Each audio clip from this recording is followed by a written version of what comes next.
Hello दोस्तों, आप सभी का स्वागत है डीके जनरल स्टडीज़ में। दोस्तों, आप सभी के लिए छत्तीसगढ़ एसआई का सामान्य ज्ञान का क्लास, साथ ही साथ यहाँ पर एसएससी जो जीडी का यहाँ पर वैकेंसी निकली है उसका भी यहाँ पर मैं क्लास लेकर आया हूँ, जो कि भारत का सामान्य ज्ञान है।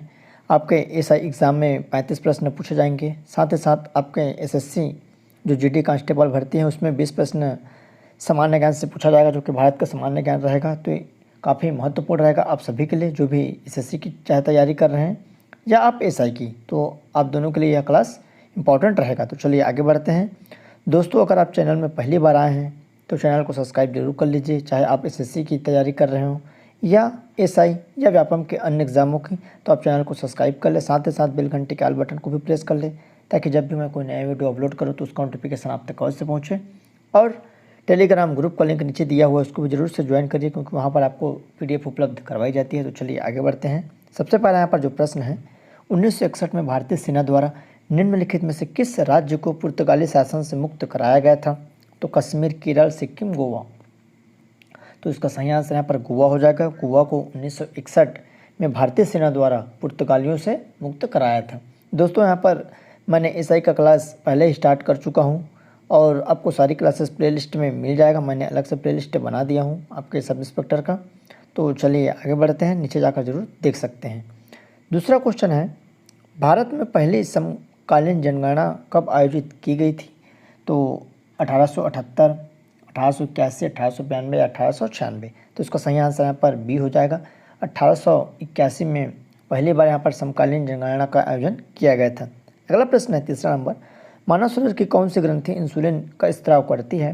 थायराइड, प्यूटरिड, पैंक्रियास या यहाँ पर थाइमस। तो इसका सही आंसर यहाँ पर पैंक्रियास हो जाएगा, जो कि मानव शरीर का ऐसा ग्रंथि है जो इंसुलिन को स्त्रावित करती है, जो वहाँ से इंसुलिन यहाँ पर निकलता है। तो पैंक्रियास इसका सही आंसर हो जाएगा। अगला क्वेश्चन है, एक आदर्श एमीटर एवं आदर्श उल्टमीटर के प्रतिरोध है शून्य उच्च, उच्च शून्य, शून्य निम्न या शून्य अनंत। तो इसका सही आंसर डी हो जाएगा, शून्य अनंत। अगला क्वेश्चन है दोस्तों, अगर आपको क्वेश्चन पसंद आए तो लाइक ज़रूर करिए। साथ ही साथ आपके जितने भी दोस्त तैयारी कर रहे हैं उन तक शेयर करिएगा, ताकि उनको भी इसका फ़ायदा लाभ मिल सके। तो चलिए आगे बढ़ते हैं। 5वां नंबर का जो प्रश्न है, अंडमान निकोबार द्वीप समूह के किन द्वीप का नाम नेताजी सुभाष चंद्र बोस की द्वीप के नाम पर रखा गया है? तो हैवलॉक द्वीप, नील द्वीप, राउस द्वीप या रिची द्वीप। तो इसका सही आंसर यहाँ पर राउस द्वीप हो जाएगा, जिसका नाम यहाँ पर नेताजी सुभाष चंद्र बोस के नाम पर रखा गया, जो कि अंडमान निकोबार द्वीप समूह में स्थित है। अगला है, मुख्य प्रदूषक फ्लाई ऐश का उत्पन्न होता है? तो सीमेंट उद्योग से, लौह एवं इस्पात उद्योग, थर्मल पावर प्लांट या चमड़ा उद्योग से। तो इसका सही आंसर यहाँ पर थर्मल पावर प्लांट हो जाएगा, जहाँ से जो मुख्य प्रदूषण निकलती है वह फ्लाई ऐश, जिसका नाम है, वह थर्मल पावर प्लांट से यहाँ पर निकलती है। अगला है, रानी रुद्रमा देवी दक्षिण भारत के निम्नलिखित में से किस राजवंश से संबंधित थी? पल्लव, चोल, होयसल या काकती। तो इसका सही आंसर यहाँ पर काकती राजवंश हो जाएगा, जो कि रानी रुद्रमा दक्षिण भारत की जो राजवंश थी काकती, उससे संबंधित थी। 8वां नंबर क्वेश्चन है, संविधान संशोधन प्रक्रिया के संदर्भ में क्या सुमेलित नहीं है? तो भाग यहाँ पर दिया है 4, आप देख सकते हैं 4 ऑप्शन हैं, तो कौन सा सही नहीं है? तो इसका सही आंसर डी हो जाएगा। यहाँ पर भाग 6 एवं 5 सही नहीं है। अगला है, निम्नलिखित में कौन सा वेद आंशिक रूप से गद्य है? तो आपको यहाँ पर बताना, 4 वेद दिया गया है, तो इनमें से कौन सा आंशिक रूप से गद्य है? तो ऋग्वेद है, सामवेद, अथर्ववेद या यजुर्वेद। तो इसका सही आंसर यहाँ पर यजुर्वेद हो जाएगा, जो कि आंशिक रूप से गद्य है। अगला क्वेश्चन है, मानवीय आवश्यकताओं के आवश्यक तत्व कौन सी है? प्रभावपूर्ण इच्छा, इसे पूर्ण करने के प्राप्त संसाधन, व्यय करने की तत्परता या उपयुक्त सभी। तो इसका करेक्ट आंसर यहाँ पर उपयुक्त सभी हो जाएगा। अगला क्वेश्चन है, अर्थशास्त्र को सीमितता या दुर्लभता का विज्ञान किसने परिभाषित किया था? सीमितता या दुर्लभता का जो विज्ञान है किसने परिभाषित किया था? तो एडम स्मिथ, मार्शल, रॉबिन्स या जे.के. मेहता। तो इसका सही आंसर यहाँ पर रॉबिन्स हो जाएगा, जो कि अर्थशास्त्र को सीमितता या दुर्लभता का विज्ञान कहा था। अगला है, मेघालय राज्य निम्नलिखित में से किस जनजाति के लिए जाना जाता है? तो खासी नागा, गारो खासी, नागा मिजो या खासी मिजो। तो इसका करेक्ट आंसर यहाँ पर बी हो जाएगा, गारो खासी जनजाति के लिए प्रसिद्ध है मेघालय राज्य। अगला है, कौन सी गंगा की सबसे बड़ी सहायक नदी है? तो रामगंगा, घाघरा, गंडक या कोसी। तो इसका करेक्ट आंसर कोसी नदी हो जाएगा, जो कि गंगा नदी की सबसे बड़ी सहायक नदी है। आज हम बात करने वाले हैं एसएससी जीडी 2023 की तैयारी के लिए बेस्ट बुक चक्षु प्रकाशन के बारे में।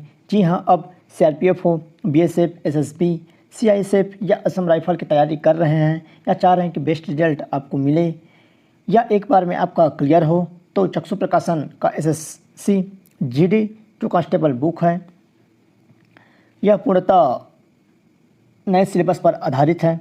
इसमें आपको यहाँ पर 2800 बहुविकल्पित प्रश्न देखने को मिलेगा, जो कि व्याख्या सहित है। साथ ही साथ 3 सॉल्वेड पेपर भी यहाँ पर आपको देखने को मिलेगा और यह पूर्णतः नए सिलेबस पर आधारित है। तो आप सभी के लिए यह काफ़ी महत्वपूर्ण होगा, तो इसको आप ज़रूर मार्केट से खरीद सकते हैं। ये 2021 का जो मॉडल पेपर है जो हुआ था। साथ ही साथ आप एसएससी कांस्टेबल जीडी की प्रैक्टिस सेट भी ले सकते हैं। इसको लेकर आप अपनी तैयारी को और भी मजबूत कर सकते हैं। तो इसको खरीदने के लिए आप नीचे डिस्क्रिप्शन में लिंक दिया हुआ है या आप अपने नज़दीकी स्टॉल से, बुक स्टॉल से आप इसको खरीद सकते हैं। नेक्स्ट क्वेश्चन है, इल्बर्ट बिल कब प्रस्तुत किया गया था? 1858 ईस्वी सन में, सन 1862 ईस्वी, सन 1885 ईस्वी, सन 1883 ईस्वी। तो इसका करेक्ट आंसर यहाँ पर आपका हो जाएगा डी हो जाएगा, 1883 ईस्वी। अगला क्वेश्चन है, मौर्य वंश का अंतिम शासक निम्नलिखित में से कौन था जिसकी हत्या पुष्यमित्र शुंग ने की थी? कुणाल, संप्रति, बृहदत्त या दशरथ? तो बृहदत्त मौर्य वंश का अंतिम शासक था जिसकी हत्या पुष्यमित्र शुंग के द्वारा की गई थी। तो इसका करेक्ट आंसर यहाँ पर सी हो जाएगा। अगला है 16वां नंबर, निम्नलिखित में से दिल्ली के किस सुल्तान के समय दक्षिण भारत को विजय किया गया था? तो बलबन है, जलालुद्दीन खिलजी है, अलाउद्दीन खिलजी या गियासुद्दीन तुगलक। तो इसका करेक्ट आंसर यहाँ पर सी हो जाएगा, अलाउद्दीन खिलजी के द्वारा यहाँ पर दक्षिण भारत को विजित किया गया था। अगला है, सतपुड़ा तथा विंध्याचल के मध्य कौन सी नदी बहती है? तो गोदावरी, गंडक, नर्मदा या इनमें से कौन है? तो इसका सही आंसर सतपुड़ा और विंध्याचल के बीच से नर्मदा नदी निकलती है, जो कि अमरकंटक से निकलती है और यह एमपी में आपको मिलेगा, स्थित है। अगला है, उस प्रधानमंत्री का नाम बताइए जो लोकसभा में बहुमत सिद्ध नहीं कर पाए थे? तो जी नंदा, चरण सिंह, चंद्रशेखर या मोरारजी देसाई? तो इसका सही आंसर यहाँ पर चरण सिंह हो जाएगा, चौधरी चरण सिंह, जिन्होंने यहाँ पर लोकसभा में बहुमत सिद्ध नहीं कर पाए थे। तो इसका सही आंसर बी हो जाएगा। अगला क्वेश्चन है, निम्नलिखित में से किस युद्ध में अंग्रेजों द्वारा मराठों के अंतिम रूप से पराजित किया गया था? किरकी का युद्ध, अजनगांव का युद्ध, सतारा का युद्ध है, सीताबर्डी का युद्ध? तो इसका सही आंसर यहाँ पर सीताबर्डी का युद्ध हो जाएगा, जो कि अंग्रेजों द्वारा मराठों के अंतिम रूप से पराजित किया गया था। नेक्स्ट क्वेश्चन है, निम्नलिखित में से किस हरित ग्रीन गैस की प्रतिशत मात्रा वायुमंडल में सबसे अधिक है? कार्बन डाइऑक्साइड, मीथेन, ओजोन या नाइट्रस ऑक्साइड?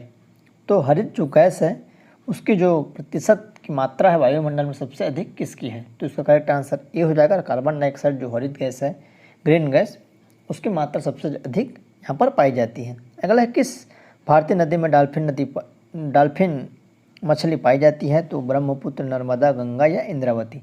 तो इसका सही आंसर यहाँ पर गंगा नदी हो जाएगा, जहाँ पर मूल रूप से डॉल्फिन मछली पाई जाती है। भारत का एकमात्र जो नदी है गंगा, जहाँ पर ये अधिकांश मछलियाँ पाई जाती हैं।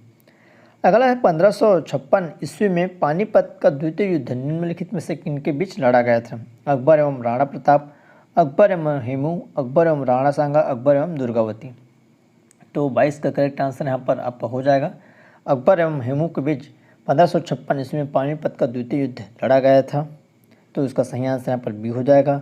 अगला क्वेश्चन है, डिप्थीरिया निम्नलिखित में से किस जीवाणु के कारण होता है? फंगस, वायरस, बैक्टीरिया या वर्म? तो डिप्थीरिया जो रोग होता है वह जो होता है यहाँ पर बैक्टीरिया के कारण होता है। अगला है, एक पिंड का भार अधिकतम होता है वायु में, जल में, हाइड्रोजन में, नाइट्रोजन में? तो एक जो पिंड होता है उसका अधिकतम भार होता है हाइड्रोजन में सबसे अधिक होता है। तो इसका करेक्ट आंसर यहाँ पर सी हो जाएगा, हाइड्रोजन। अगला क्वेश्चन है, पृथ्वी एवं वायुमंडल का भाग जो जीवन का आधार प्रदान करता है? बायोस्फीयर, बायोम, इकोटोन या बायोटा? तो उसका कहीं सही आंसर जो हो जाएगा आपका करेक्ट आंसर ए हो जाएगा, बायोस्फीयर। अगला क्वेश्चन है, डोकलाम क्षेत्र में भारत के किस प्रदेश की सीमा है? जो डोकलाम क्षेत्र है बहुत फेमस है, वह भारत के जो राज्य है तो कौन सा जो स्टेट है वहाँ पर सीमा लगती है, तो नागालैंड है, अरुणाचल प्रदेश, सिक्किम या इनमें से कोई नहीं। तो सिक्किम जो राज्य है वह डोकलाम क्षेत्र में पड़ता है, तो उसकी जो सीमा है सिक्किम राज्य के अंतर्गत लगी हुई है।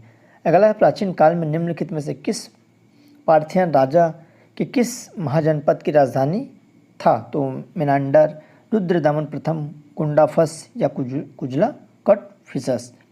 तो उसका सही आंसर यहाँ पर हो जाएगा गुंडाफस, जो प्राचीन काल में पार्थियन राजा के यहाँ पर महाजनपद की राजधानी थी। अगला, निर्धनता किस प्रकार की समस्या है, सामाजिक, आर्थिक, बहुआयामी या इनमें से कोई नहीं। तो निर्धनता जो होती है बहुआयामी समस्या है। अगला क्वेश्चन है 13 फरवरी के निम्न में से किस दिवस के रूप में मनाया जाता है, तो विश्व टेलीविज़न दिवस, विश्व रेडियो दिवस, विश्व उत्पादकता दिवस या विश्व कैंसर दिवस। तो 13 फरवरी को यहाँ पर विश्व रेडियो दिवस के रूप में मनाया जाता है।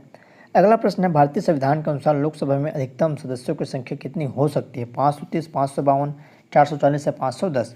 तो भारतीय संविधान के अनुसार लोकसभा में अधिकतम 552 सदस्य हो सकते हैं, तो उसका सही आंसर बी हो जाएगा। अगला है, भारत में निम्नलिखित समितियों में कौन सा कर सुधारों से संबंधित था, घोष समिति, राजा चलैया समिति, आनंद सिन्हा समिति या मीरा सेठ समिति।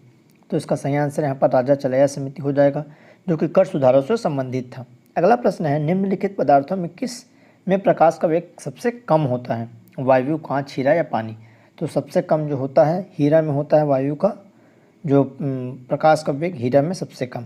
मध्य प्रदेश की दिशा की ओर यह राज्य स्थित है, तो मध्य प्रदेश की किस दिशा की ओर यह राज्य स्थित है, तो इसका सही आंसर यहाँ पर हो जाएगा दक्षिण पूर्व। अगला प्रश्न है, मौसमी बेरोजगारी संबंधित है, सार्वजनिक क्षेत्र से, कृषि से, निजी क्षेत्रों से या उपयुक्त में से कोई नहीं। तो जो मौसमी बेरोजगारी होता है वह कृषि से संबंधित होता है। अगला है, गांधी सागर बांध किस नदी पर बनाया गया है, यमुना, चंबल, काली सिंध या नर्मदा। तो गांधी सागर जो बांध है वह चंबल नदी पर बना हुआ है, तो उसका करेक्ट आंसर यहाँ पर बी हो जाएगा। अगला है, विजयनगर साम्राज्य के अवशेष पाए जा सकते हैं, तो बीजापुर में, गोलकुंडा, हम्पी या सूरत। तो विजयनगर जो साम्राज्य का अवशेष मिलता है वह हम्पी कर्नाटक में मिलता है, तो उसका सही आंसर यहाँ पर सी हो जाएगा हम्पी। तो दोस्तों इस तरह आपका 35 यहाँ पर 36 क्वेश्चन जो आपकी एसआई एग्ज़ाम और एसएससी जीटी कांस्टेबल की जो भी तैयारी कर रहे हैं उसके लिए यह काफ़ी महत्वपूर्ण रहेगा। 100% यहाँ से प्रश्न फंसेंगे, तो आप अच्छे से तैयारी करिए, कंटिन्यू क्लास आते रहेगा। तो चैनल को सब्सक्राइब कर लीजिए, चैनल में जुड़ जाइए और लाइक करिए और अपने दोस्तों के साथ शेयर करना न भूलिएगा। तो चलिए दोस्तों, धन्यवाद।